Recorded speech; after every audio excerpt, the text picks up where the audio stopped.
Hello, everyone. Welcome back to the AAS YouTube channel. And this is part of the good stuff. This is part of the great stuff. This is the AAS Journal Author Series. And I am delighted to have Fatemeh Rahmanifard and Hafeez Islam with us today. Hello, Fatemeh. Hello, Hafeez. So, Hello, Frank. Well, thank you for agreeing to talk about your very lovely article on this October 5th of 2025 as we record this. Uh, Thank you for having us. oh, yeah, I'm delighted. Fatemeh, let's start with you. What's your geolocation? I'm in Durham, New Hampshire. Durham. So, okay. So, and we are in the summer. So is the humidity up in the summer yet? Yes, very. Very good. How about the mosquitoes? Oh, a lot of them. Oh, a lot of them. Yes, very good. And Hafiz, how about you? I'm also at the same place, University of New Hampshire. Yeah, Oh, the very cool. summer was pretty like back home, like India. Ah, okay. It was pretty good. No, so you're quite comfortable with it. Yeah, not bad. Yeah. So I'm in Phoenix, and we definitely are in our summer mode. So we're hitting the 41, 42 Cs, something along that, sometimes even up into the 44 Cs. So it's really great. That's about 115F for those in the Fahrenheit system. Yeah, so it's toasty. And the summer is actually the sort of the wet season in Phoenix. It's when we get our moisture coming up from the Gulf, and it makes things a little moister, but not quite as humid as on the east. So very cool. Is it very bare, like bare land all over Phoenix? How good is that? Well, let's put it this way: there's no forests. Okay. It is a desert plain, but there are a number of indigenous species that have learned to survive in this kind of heat. So we got various succulents, saguaro cactuses. There's a fair amount of rosemary does well. We have these really beautiful flowers called birds of paradise, the desert birds of paradise, and they all do quite well. So there definitely are living things, plants. It's not a complete barren zip. And of course, there are a number of animals that occupy the desert, mainly things that come with some significant amount of artillery, such as rattlesnakes and scorpions and things like that. So, yeah, very cool. Let's see, Hafiz, what do you like to do for research? I really like the fact that you can think about some problem for extended period of time, and you can be your own, Cool, and you can then like connect the dots from different places, probably space and space physics and some electromagnetism, somewhere some ideas from theoretical physics, all of them combined together, and those kind of thing really like gives me pleasure. awesome, very cool. And Fatima, what do you like to do for research? What I do for research is space physics. So Mhm. that's interstellar medium and its interaction with the heliosphere. Um, Cool, how we observe and also simulate the material that is coming into our heliosphere closer to our planet Earth at 1 AU, and we're able to observe them. So cool, these are what I do. And also on a completely different project, I work so on cosmic radiation and how it affects space missions, the duration of a space mission. So these are the things that I do and I enjoy doing. very cool, very cool. And that is going to bring us to this very awesome APJS article. It is open access. It's the open access era, people. You can go grab a copy for free. Go get one. 12-year full solar cycle maps from IBEX-Lo, Interstellar Neutral Atom Observations, 2009 to 2020. And Fatima and Hafeez, take us away. Sure. I first wanted to thank our co-authors. I started here at UNH as a PhD student, and I graduated in 2019. Now I work here as a research assistant professor. Cool. And actually, Nathan Shuedran, who's the third author on this paper, is my co-author, and he's actually Hafiz's advisor for his Ah, PhD as well. Very Yeah. good. Very So, and then we have Eberhard Mobius, who's an emeritus professor here at UNH. good. He's been the best guide Nice. Nice. for me during my years of PhD. I mean, of course, along with my advisor, but it was always helpful to have like him as another source to go to. Absolutely. Yeah, so we have Ken Fairchild, who's also in our group, and he's been a great source of help, especially when it comes to IBEX data. And these days we are working on IMAP, which we will explain in a bit about that. We have Dave Hertzler again. He's on both IBEX and IMAP project. Mm-hmm. And then other than the folks here at UNH working on both IBEX IMAP projects, we work with other teams. Some people are in Bern, Switzerland, like Andre Galli and Peter Wurz, and there are people in Princeton, like Dave McComas, who's the PI of both IBEX and IMAP. Yes. And then there are people in Suiri, like Justina Sokol, and we also and Stephen Fuselier, and then we also have some folks in Poland, like Maciek Bazowski and Paweł Sołacina. So we have like a great solid team, international team of a lot of experts when it comes to the data side and also to the simulation side, and also when it comes to like the whole mission going on. Beautiful. So Hafiz, if you want to add something. Yeah, so this is my kind of the basics of my thesis work. I graduated last year by the end of 2024. Nathan is the advisor of Fatima and me. And Eberhard Movius has been a real like I would say like a advisor, a second advisor. Mm-hmm. And other than Eberhard Mobius, Ken Fairchild, this is the guy whom I have worked with from the very beginning. Okay. He taught me a lot of stuff, and like the IBEX Science Operations Center is the data tree where we do all kind of data stuff. So Mm-hmm. Ken was in charge of that, and he taught me a great deal on this. So from these guys has been a real help Cool. for this work. Fantastic shout out. That was excellent. Yeah. Okay. Let's go ahead and get into it. So if you can share the geometry of the observation at Sure. We're going to do a little yeah, switch here. last People. year We're going before. to pop out of this. We're going to do So a little bit of a yeah. screen share, and let's do this one. Thank you. So this study is based on IBEX observations of interstellar neutral atoms. These are the neutral atoms that enter the heliosphere from the interstellar medium, and it actually informs us of what it's like outside our solar system.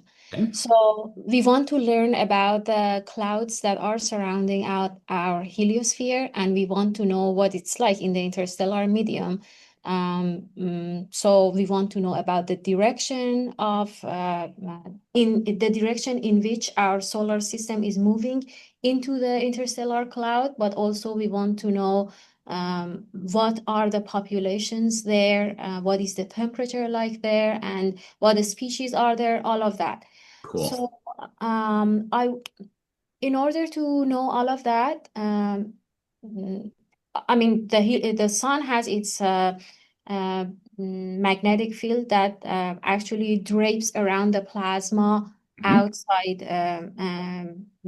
and keeps it outside our heliosphere, and of course deflects most of the ions, including the ions from the plasma of the interstellar medium, and also more energetic cosmic rays that are in the form of ions.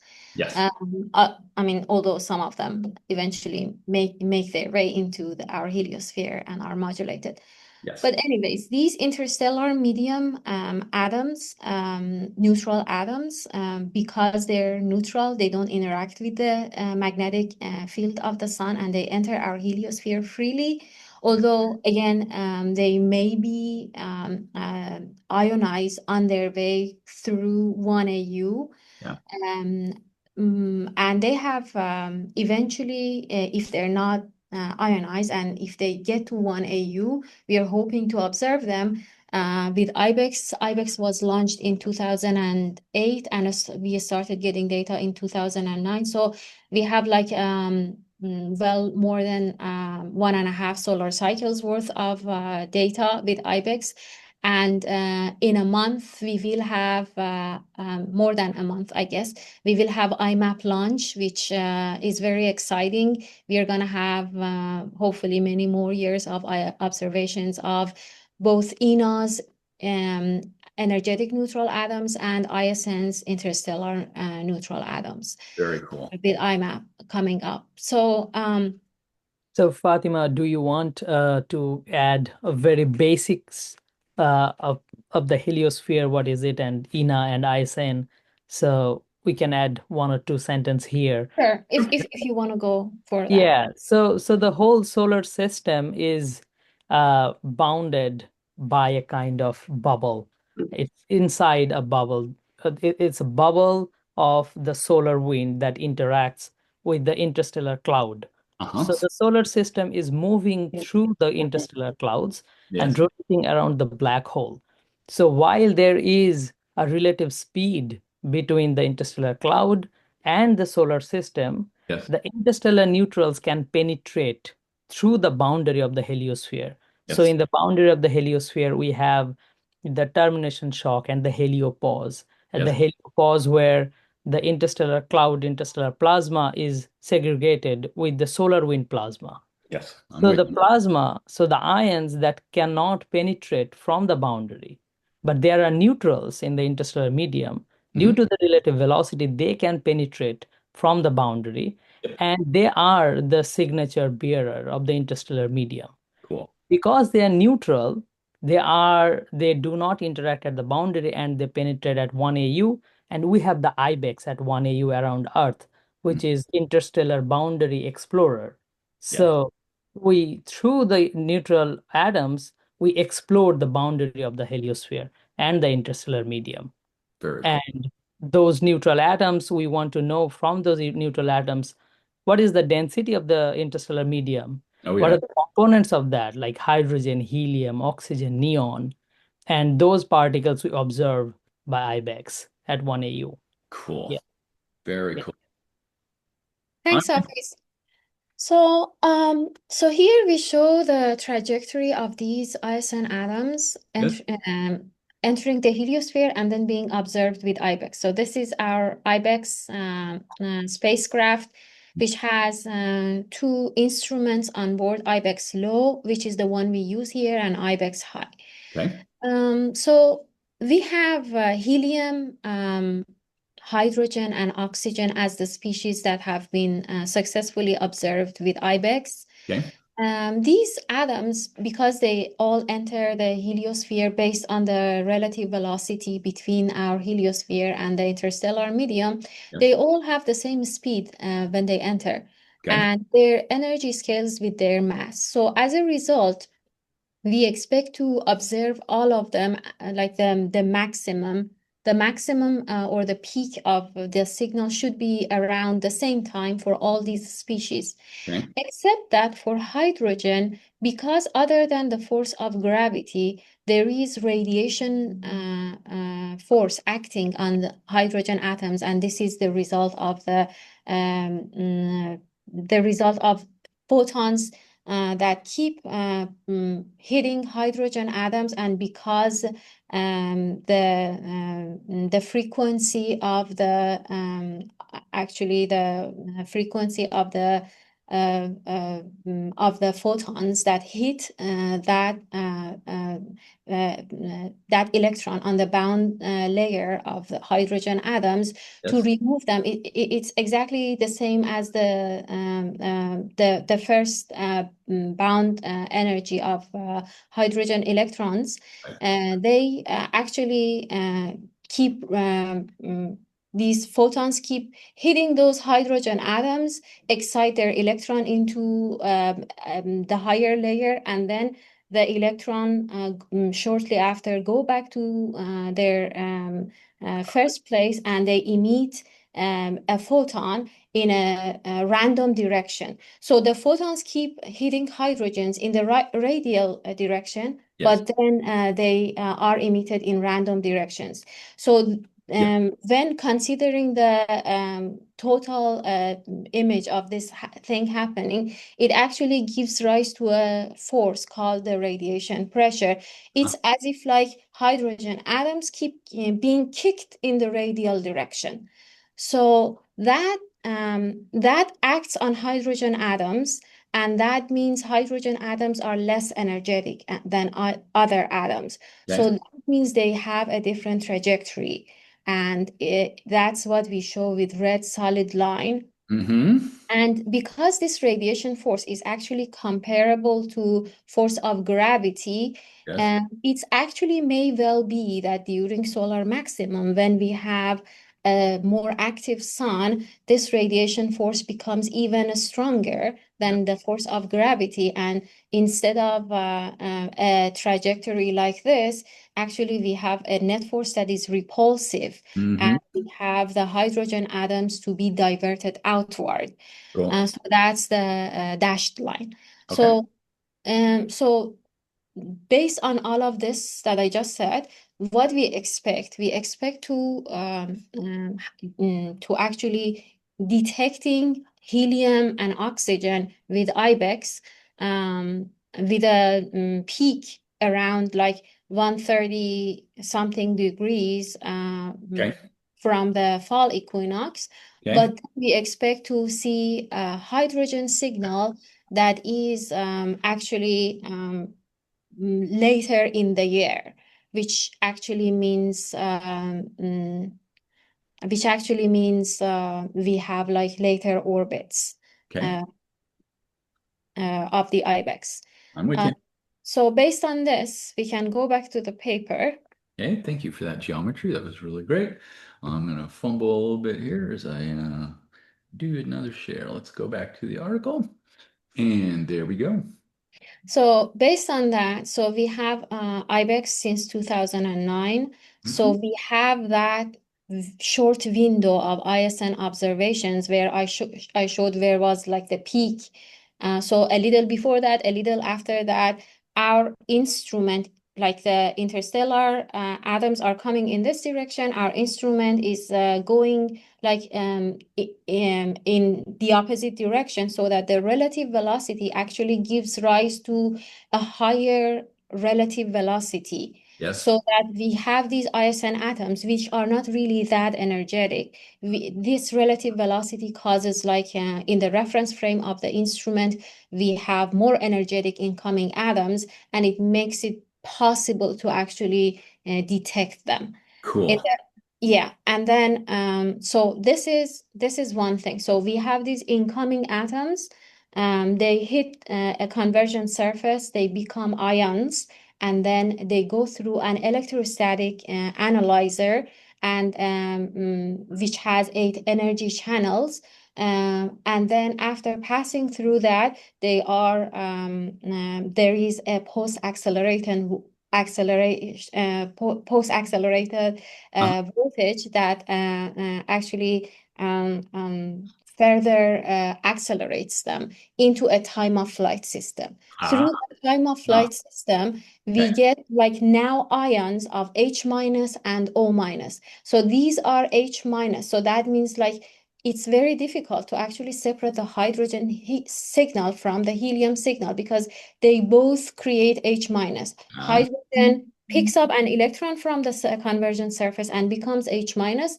helium hits the convergence surface and sputters hydrogen atoms. Aha. So it's very important when it comes to IBEX data, and especially when it comes to the least energetic constituents of the interstellar medium, which is helium and hydrogen. It becomes extremely important how to separate these.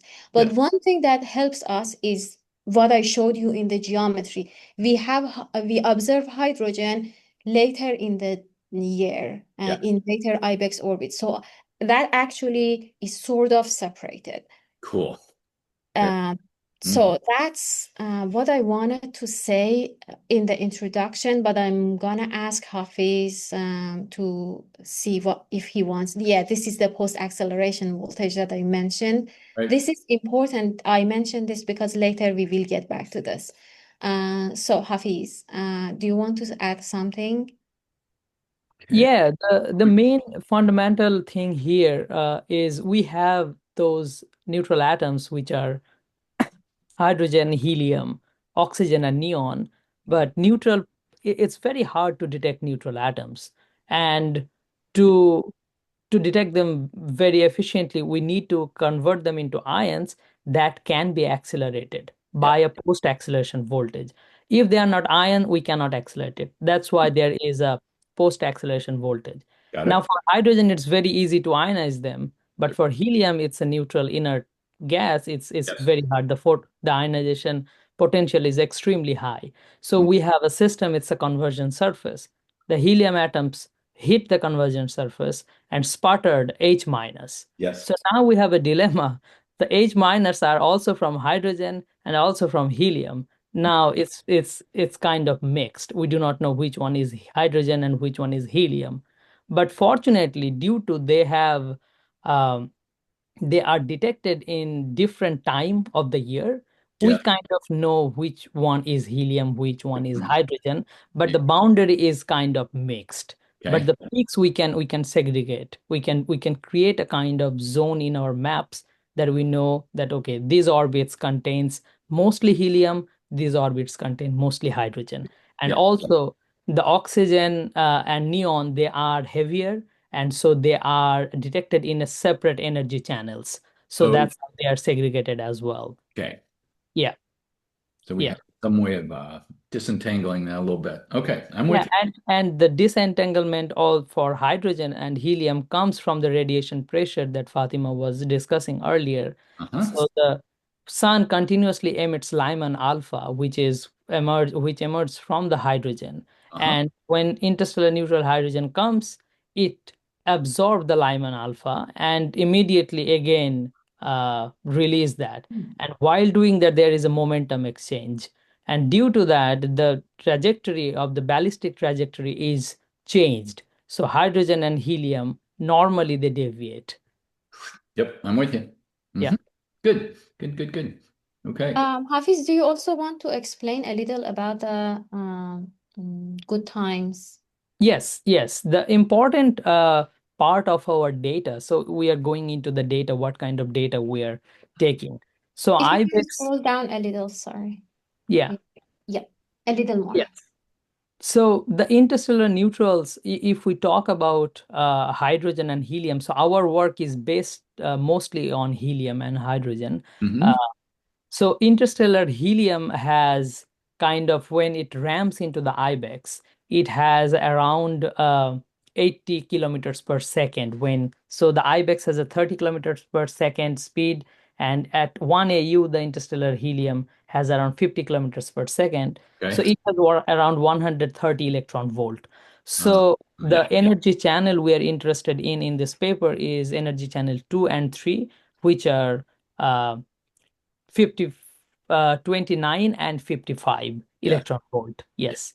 So Uh-huh. these two are we have released our data. So we see Okay. helium in these two ESA step.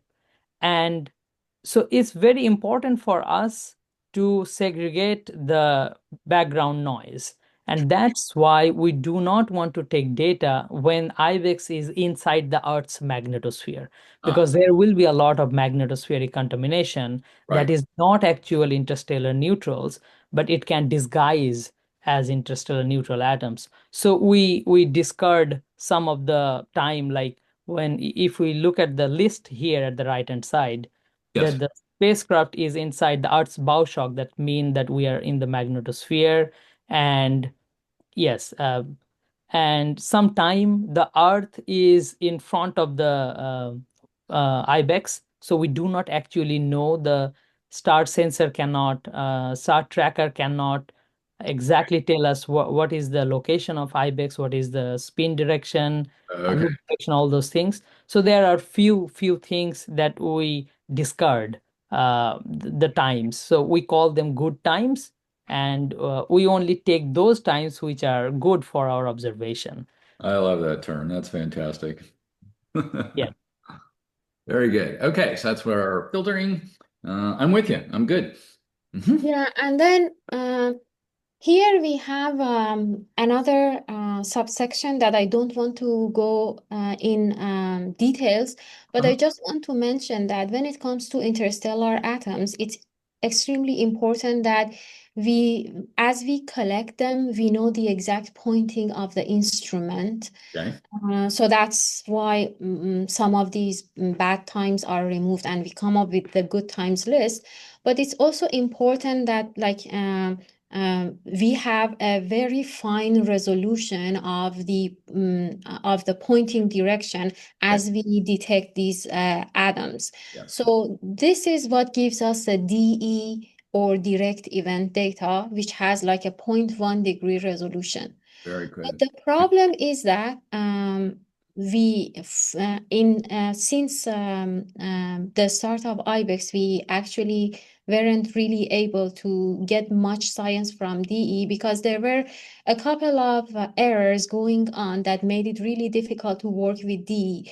Especially like during the peak of ISN season, the short window since late November, earlier December until Okay. March that we observe ISN atoms from helium to hydrogen, is that during this time we have a high flux of these atoms so that it actually overwhelms the system, the CEU. And what happens is that this causes some errors that doesn't give us exactly like we get really good counts of DEs, but the problem is when it comes to ISN atoms, it's really important like when it comes to smaller errors.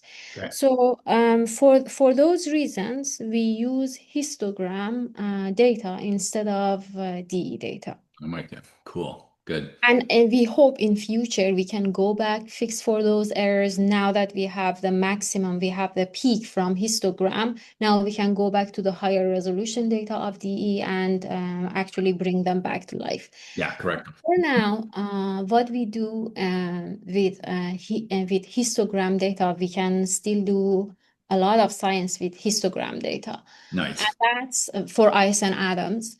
And that's what we present here in this paper. Cool. Okay.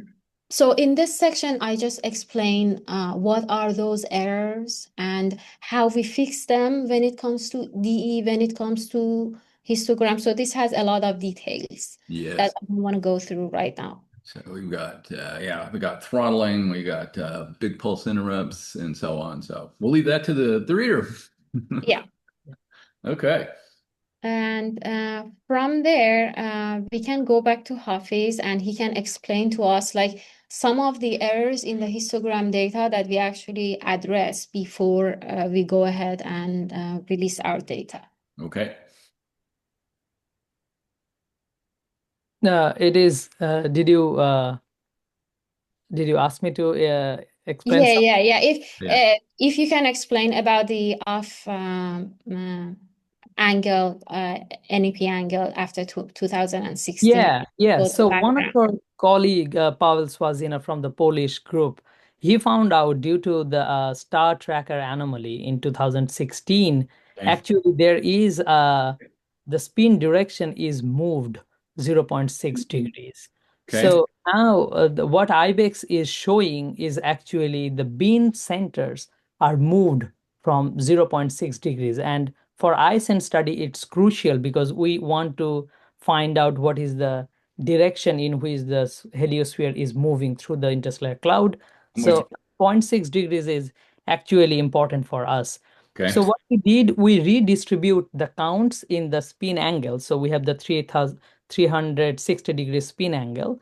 So Okay. in the RAM direction is 0 to 180 degrees. We Yes. take the data and we redistribute the counts into a different set of bins, Okay. which the bin centers are moved by Yes. 0.6 degrees, I'm with you. keeping the whole counts conserved. So if in 0 to 180 degrees, we have total 100 counts, we want to distribute the counts in a way that they are conserved, but they are slightly distributed in a way that they gives us the peak 0.6 degree apart. Okay. So that was an important exercise that we did in our data release. Ah, here we go.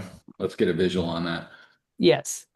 So I think so theta I and theta I prime, the red and blue are the nominal and the shifted, and it shows that when we did this calculation, how the data points are moved in a way slightly one above another, and eventually we have a different peak location on this.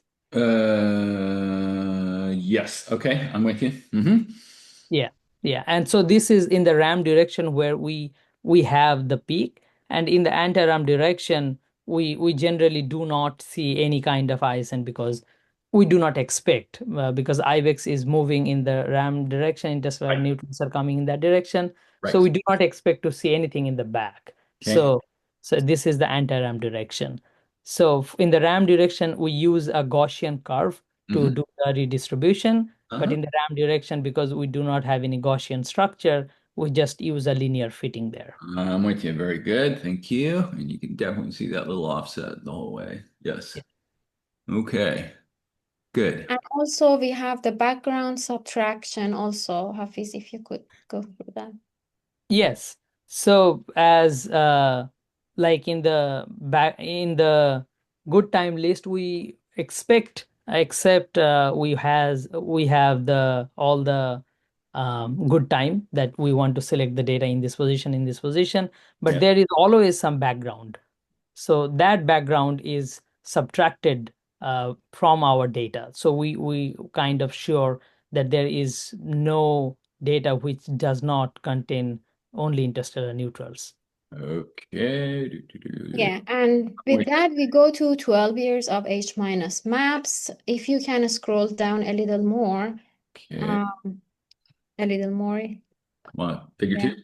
This is actually, I expected, if you go up a little. Oh, sorry. Yeah. So where's the link? There's no link. Okay, if you scroll down more. Okay. So we Sorry. that's okay. It's all good. 3.1. We're good. Oh, here. Here we go. Yeah. Here we go. Yeah, so we have a link. This is the data link to the data release Okay. that comes with this paper. This actually provides H minus maps for Cool. energy steps 2 and 3 and all the info that is needed, which we explain as we go in this paper. So this is what Hafiz has created. This was a big part of his PhD. Hafiz, if you want to explain more. Yeah, so we released the data from 2009 to 2020. It Yeah. has it has the H minus maps for 2009 for ESA 2 and 3. So Okay. energy step 29 electron volt and 55 electron volt. Yes. And we have the positional information. So for each orbit, we provide what is the good time start, good time end, what is the average ecliptic longitude, average ecliptic latitude, and Cool. the sun direction, what is the spin axis for IBEX. So Uh-huh. all these information are very crucial to model if someone wants to simulate. So we have provided every information for a theoretician or a modeler who wants to model this and to compare and to understand the physics behind the observation. Nice. So Very cool. we have provided everything needed to simulate that. Very cool. Very cool. Yeah, and if you go to figure 2, Okay. Figure 2, we're going to do some counts, exposure times. these are actually 3 samples of the maps that we provide for each year. Okay.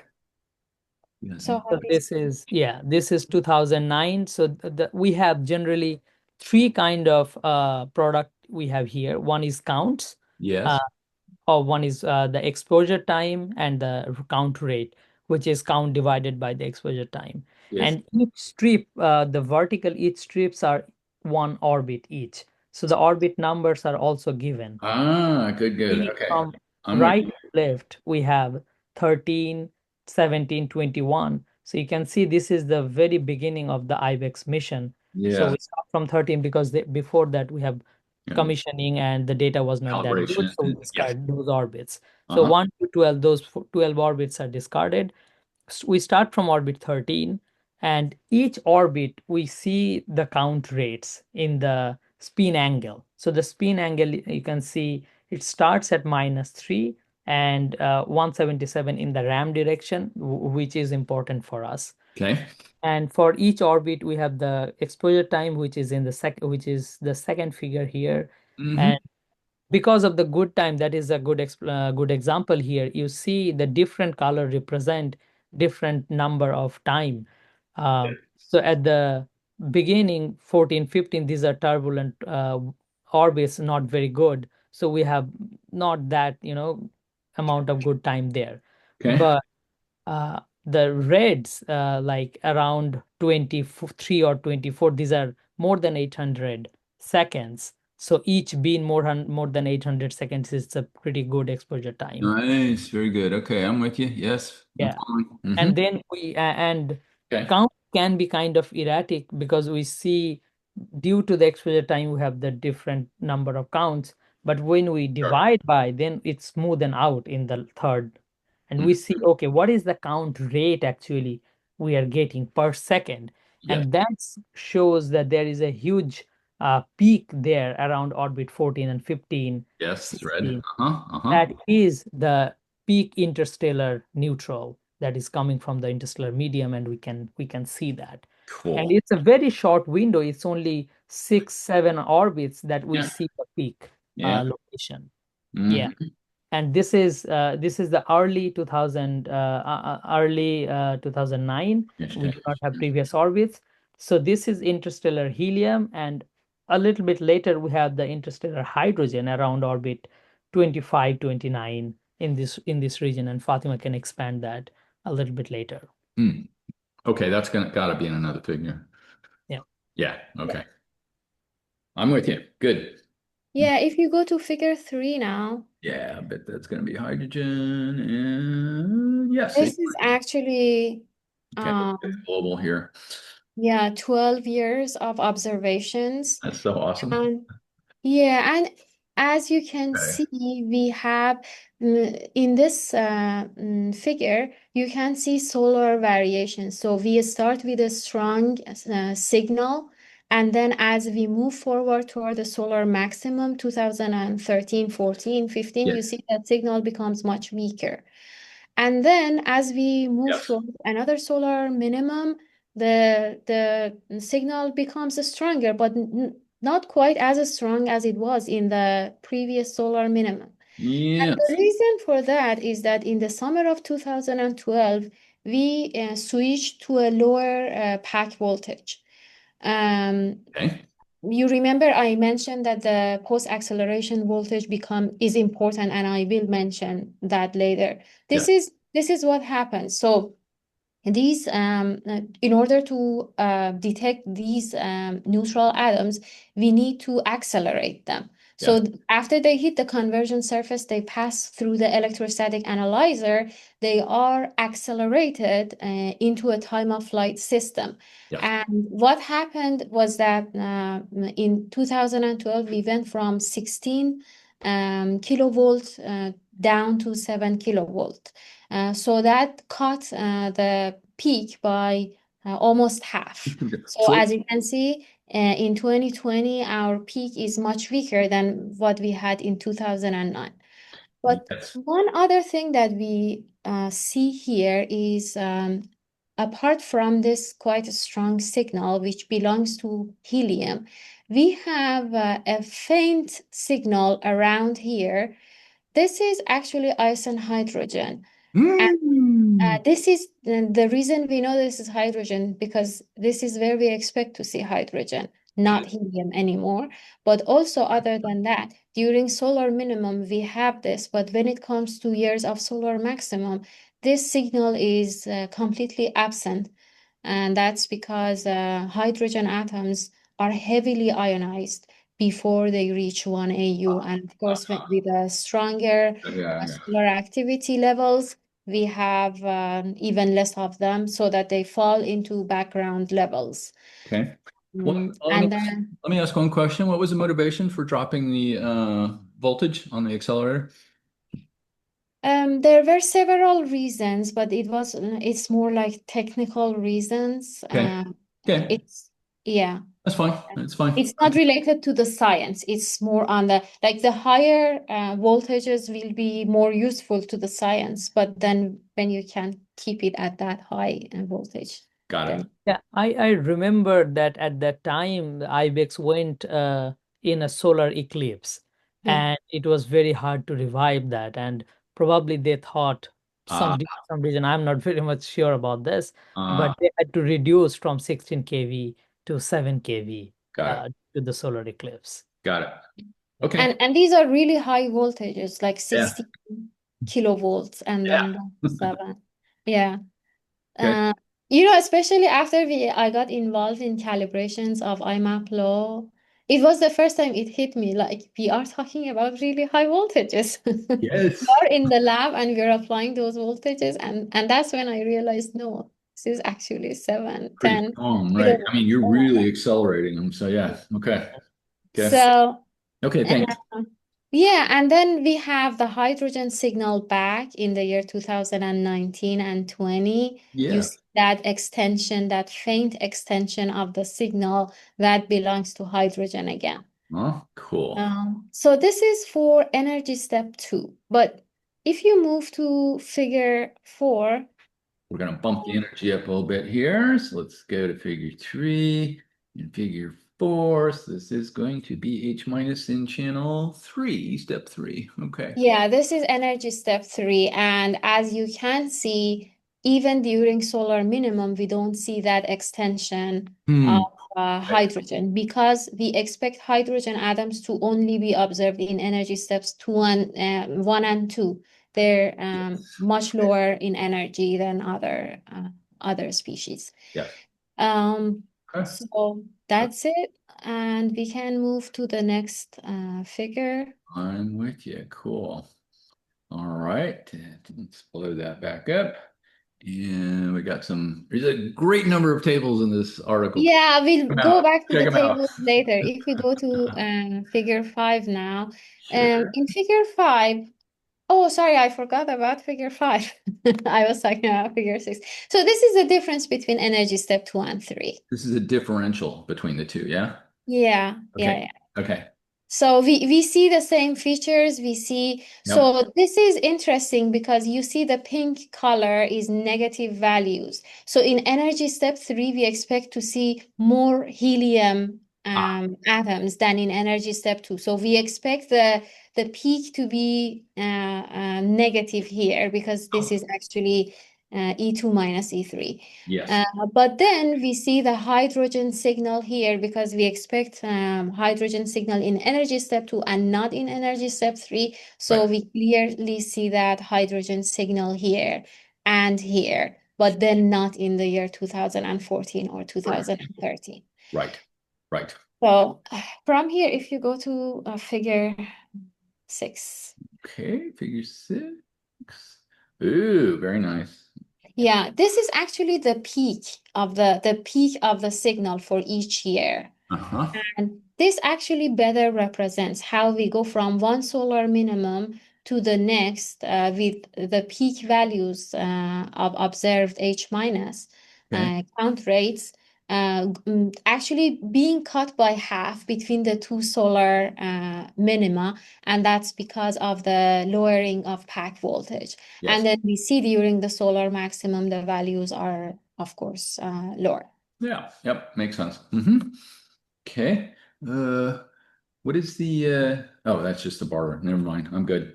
Yeah, this is that vertical line is actually when we dropped Yes. the pack voltage. Yes. Okay. Good. Hafiz, is there something you want to add about the maps? No, that is perfectly fine. But I just wanted to mention that in the above map in 2 and 3, where we in the figure 5, if you go a bit there, Yep. the broad signal we're seeing, the yellowish, those are actually, like Fatima mentioned, the hydrogen are actually left of the pink. So a faint, so if you go to the 2010, Right. and if you go to the left of the pink, yes, left, Mm-hmm. that is the hydrogen signal.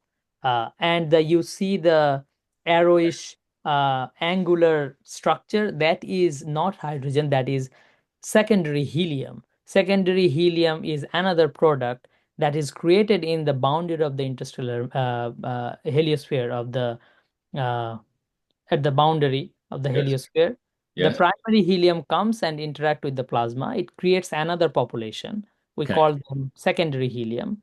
They are kind of warmer and deflected. They also come and we observe them, but we do not observe them in ESA step 3. Rather, we observe them mostly in ESA step 2. So Okay. that big structure, the yellowish big structure we are seeing, these are secondary helium that kind of not present in ESA step 3. And the faint yellow after left of the pink, like the negative values, these are the hydrogen structure, very faint scattered kind of, Yes. that are present in ESA step 3, ESA step 2, not in ESA step 3. Yes. I'm Yeah. like, uh-huh. Cool. Yes. Thank Yeah. you for that. Very nice. Very good. Yeah, and as Fatima shown in the here, that how solar cycles. So in the bottom panel, this is the sunspot number over the years, and 2012 to 2014-15 is kind of solar maxima, and Uh-huh. at that period we have the lower count rates. You can see that's it around 810 in the upper plot. Yeah. And 2009-10 is the solar minima, as well as 2019-20. Okay. But we have a pack voltage reduction. That's why the peak count rates doesn't go up to 30 or 25 anymore. Yes. Rather, we are kind of hitting a plateau around 16 or Yeah. 15, Thereabouts. depending on different ESAs. Very cool. Nice. Thank you. Good. I'm with you. Okay. Okay, so if we go down to the next figure. Ooh, now we're gonna simulate some stuff. Okay. All right. I think so. Let's see what we got here. Ram direction. Okay, let's just briefly go through this. Again, this is just repeating what we had, but emphasizing that this is where we see ice and hydrogen, and Yep. we are comparing the year 2009 to the year 2014, where we don't expect to see ice and hydrogen. Mm. And we are also comparing energy step 2 and 3. So A shows energy step 2, but panel B shows energy step 3, where we don't have Yes. ice and hydrogen. Right. And then we see in the lower panels no hydrogen in either C or D, and that's because this is a solar maximum. Yes. Yes. So if you scroll up a little, That makes sense. Okay. That makes sense. Yeah. Scrolling up. Uh-huh. Want some here to the formulas, yeah. So from here, other than the data, we go to show a little bit of our simulations as well. Okay. So we have a model that is called AFIA. So that's the analytical full integration model. So that's AFINM. And what this model does, we consider different populations. It could be primary or secondary hydrogen, or primary and secondary helium. Uh-huh. So we consider a Maxwellian distribution for them at the actually the boundary, and then Okay. we have them move towards inner heliosphere and exposed to being ionized on the way.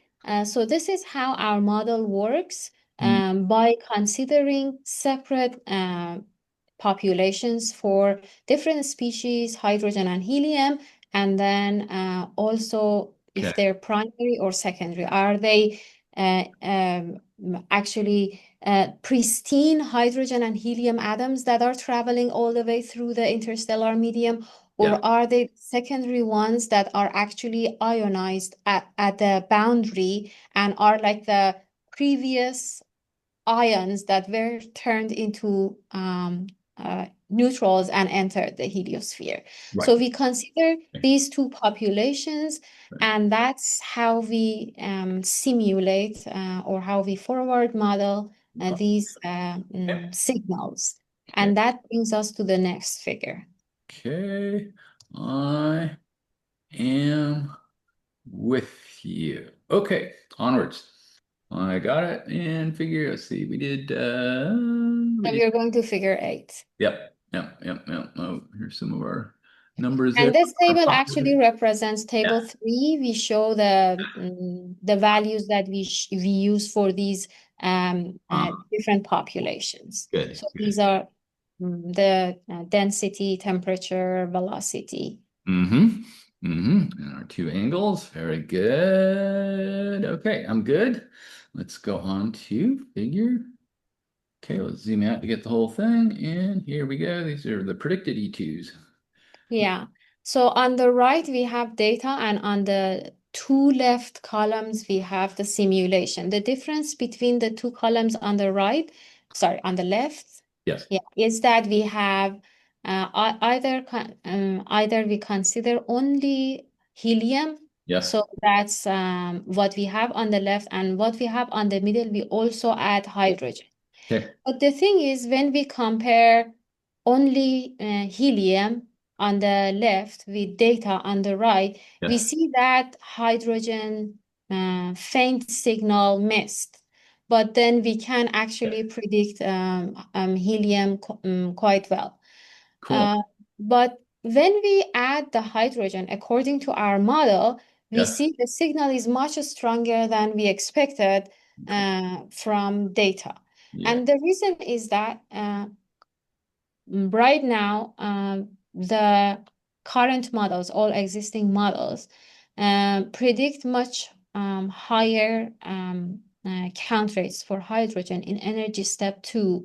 We don't know exactly why that is. There could be several reasons. It could be attributed to our data. It could be that we are over subtracting the helium count from H minus, but it also could be that in our response of the instrument, we don't know our instrument that well. It might be the reason that we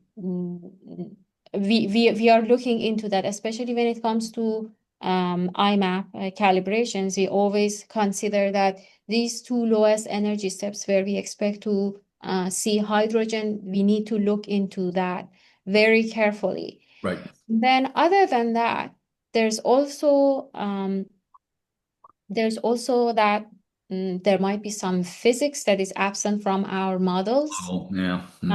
So that's one other thing to consider, why we expect ice and hydrogen to be much less energetic being observed at lower energy step 1, but then 1 and 2, but our model shows like really high count rates in 2, but then in reality, the instrument doesn't observe that much. One other thing that could be attributed to this discrepancy is that it might be the case that in our model, we consider the radiation pressure force that is calculated based on the solar UV irradiance.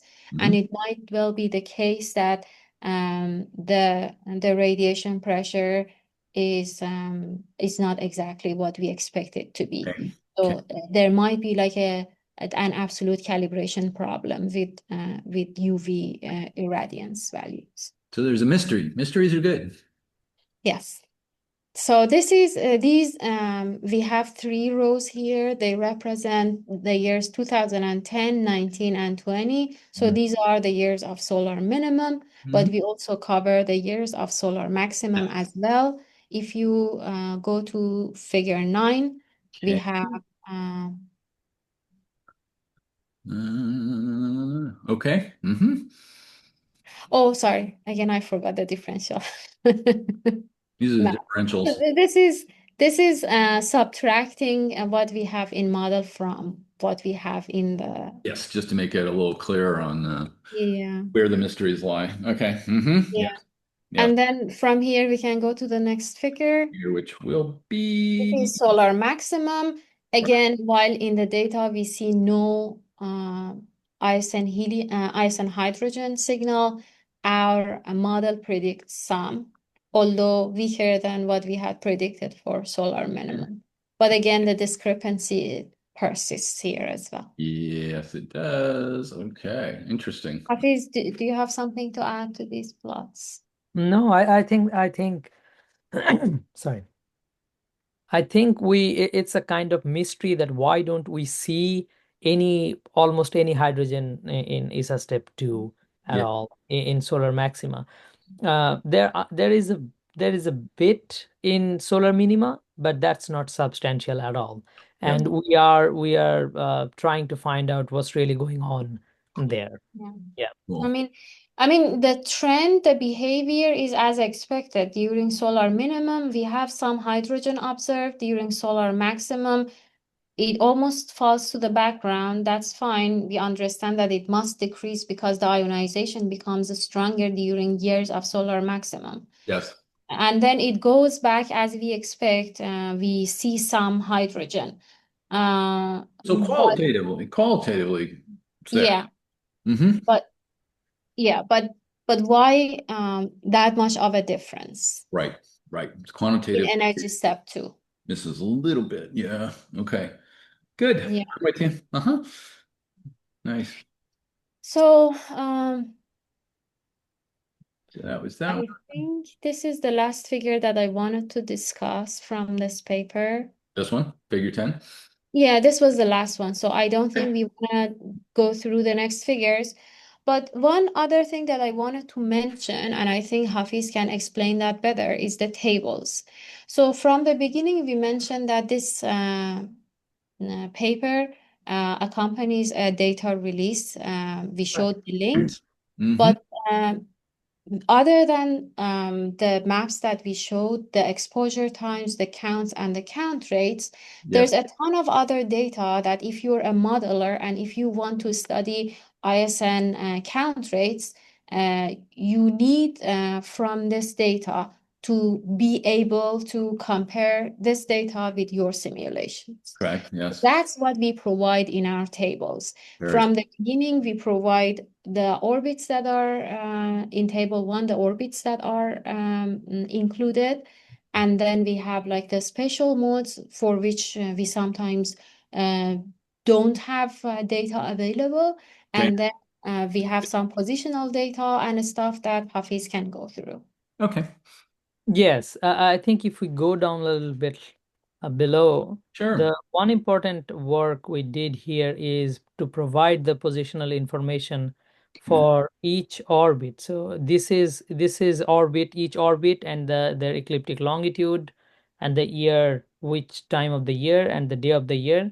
It's a more like a Wow. general information, but if Wow. we go down a little bit, I think we must have some Cool.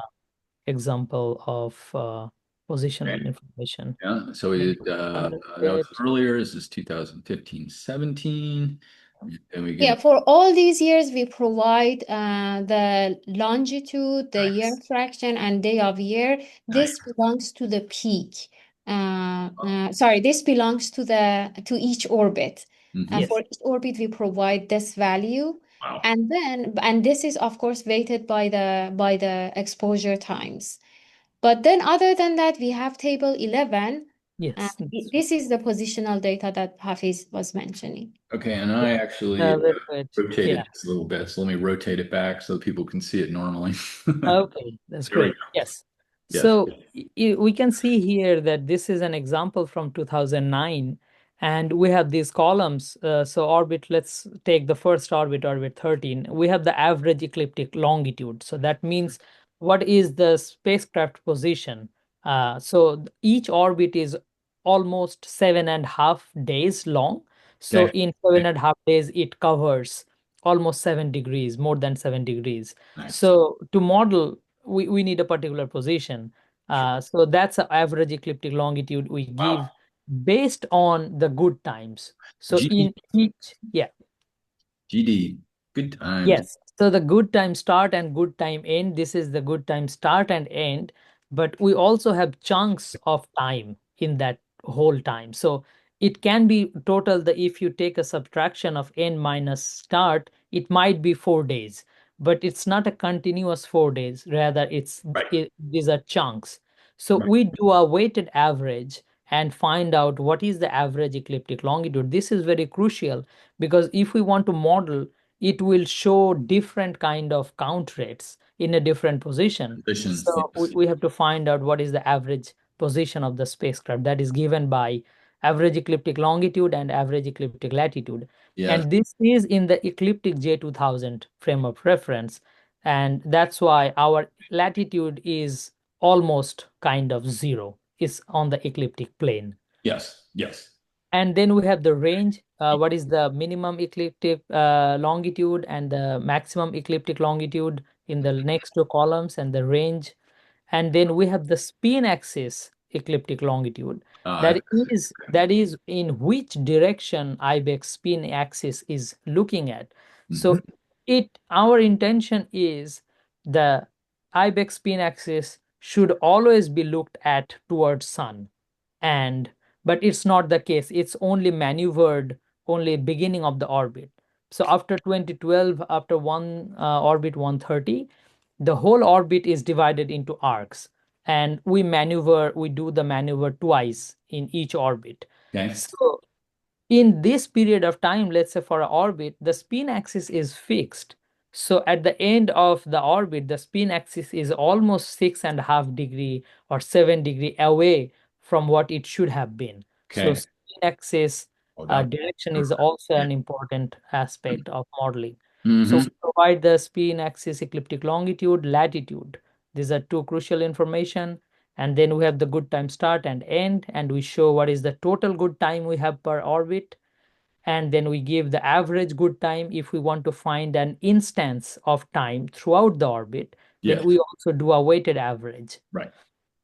And then we have the sun ecliptic longitude and sun ecliptic latitude. Mm. That is also, it should be exactly the same with the average ecliptic longitude and average ecliptic latitude, because we are calculating the position Yeah. of IBEX. Yeah. So So these. it comes from a different Okay. calculation, but it essentially these two are the same. Very And good. the last two columns Okay. shows how much we are off from the sun pointing direction. Yeah. So Okay. The if difference. IBEX is here and the sun is here, then the sun earth line and the spin axis line, what Okay. is the angle between that? And Yes. that angle is given by these two off angles. Okay. And from the off angles, we can calculate the exact angle if we want to in different planes. But the important point here is the ecliptic longitude off, that is in the Mm-hmm. ecliptic plane. Mm-hmm. Very cool. So yeah. So Very. I think we invested a good amount of time to produce this for all the orbits from 2009 to 2020, for Yes. all the orbits to do the calculation. And I think it's an important part of our work. Good. Good. Awesome. Yeah. Very nice. Very nice. Yeah, the bottom line is that in this paper and in this data release, we provide everything if modelers want to work with ISN data for these years, 2009 to 2020. We have everything that is needed. it's important because ISN data gives us the interstellar neutral atoms data, gives us an understanding of what's like in the interstellar medium. Yes. And it's important, especially we want to know how our heliosphere is interacting with the interstellar medium Yes. and during different phases of solar activity. And all of this really demands more detailed study of the interstellar neutral atoms. So Indeed. we provide a data set that covers 1.5 Mm-hmm. solar cycle. Yep. And we keep adding to this. Of course, more years, there is more years of IBEX data to investigate. Yes. And there is IMAP coming up. The launch of IMAP 23rd of September. It is scheduled for that date. So it's a very Awesome. exciting day for all of us to come. So we have a heritage instrument. IBEX is the heritage instrument, IBEX-Lo and then we have the daughter instrument that is IMAP-Lo.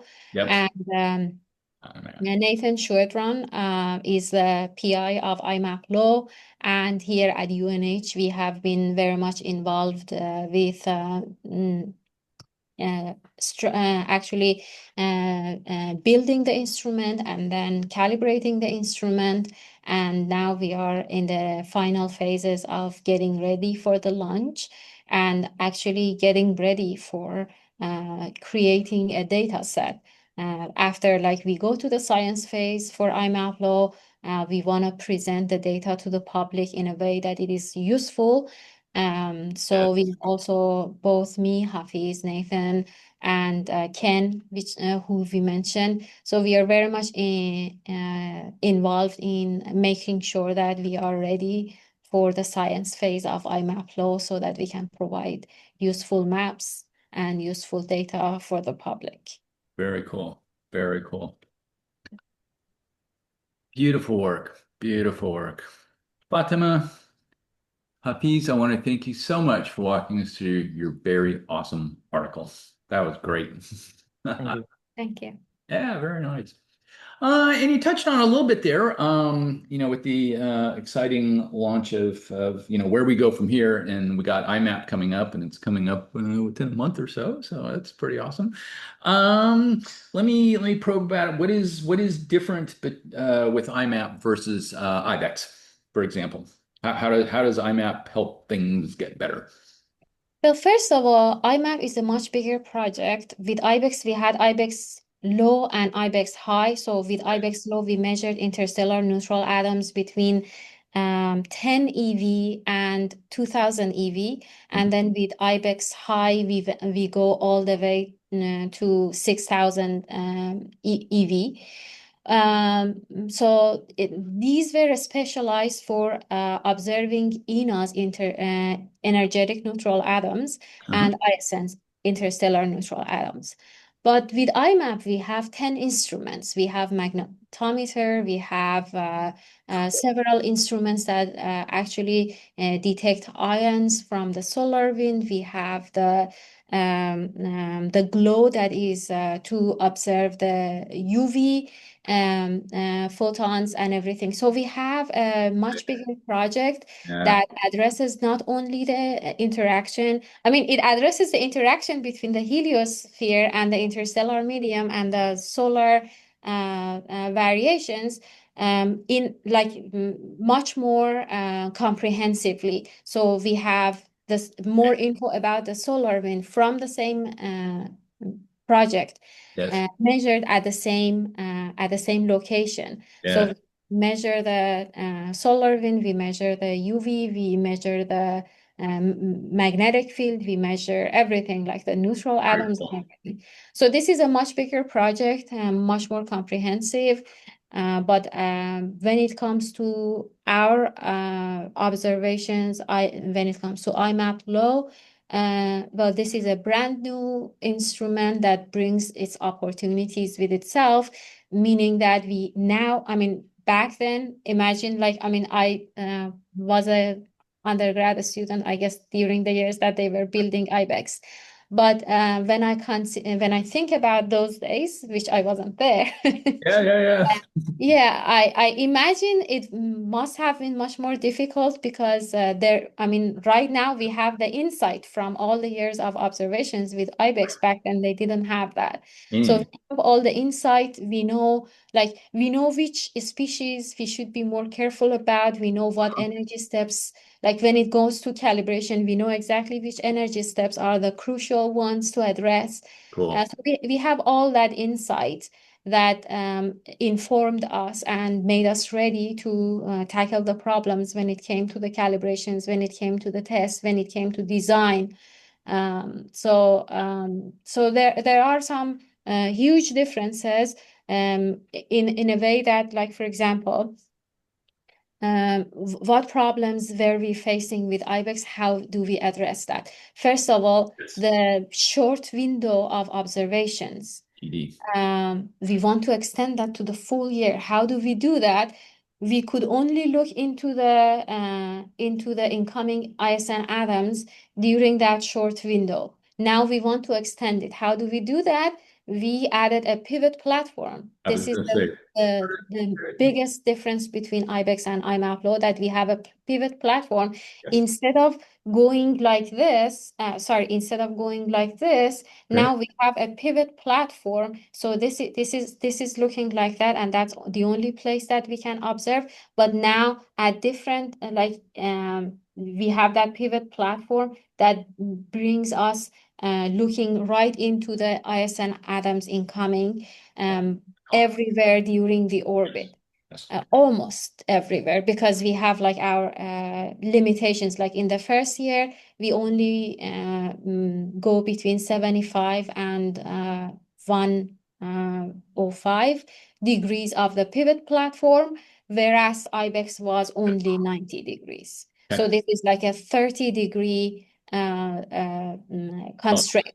But Yeah. much better than what we had with IBEX. It already extends our observation days by like 3 times, 4 times. Right. But even more importantly, like starting the second year, that limitation is removed, and we can go all the way between 60 degrees to 160 degrees. Okay. So that gives us almost the full year to observe all different species. So that's for one thing. We have improved telemetry, which already removes a lot of the problems that we had with DE. So we have much better chance to actually use the higher resolution, 0.1 degree resolution of direct events, Cool. because we have higher telemetry, and we have improved software, a lot of things that already improves. And also we have like a programmable energy, like ESA system, that instead of only for when it came with IBEX, our delta E to E was 0.7. With IMAP, it can be somewhere between 0.7, or we can switch it to 1.1. Right. So that means, like, instead of looking at like a small energy window, we can extend it, we can widen it. Right. So we improve our statistics. Cool.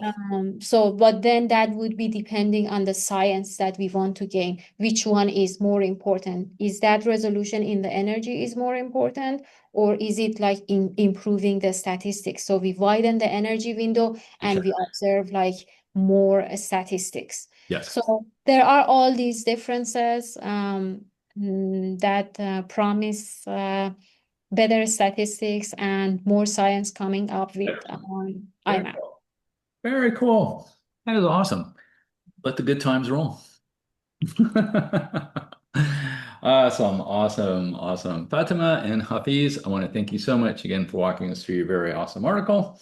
Thank you very much for having us here. Yeah. Thanks. And that'll do, everyone. And I hope this made your Good Times Astronomy Day just a little bit better. And we will see you on the next one. Bye-bye. Thanks. Bye.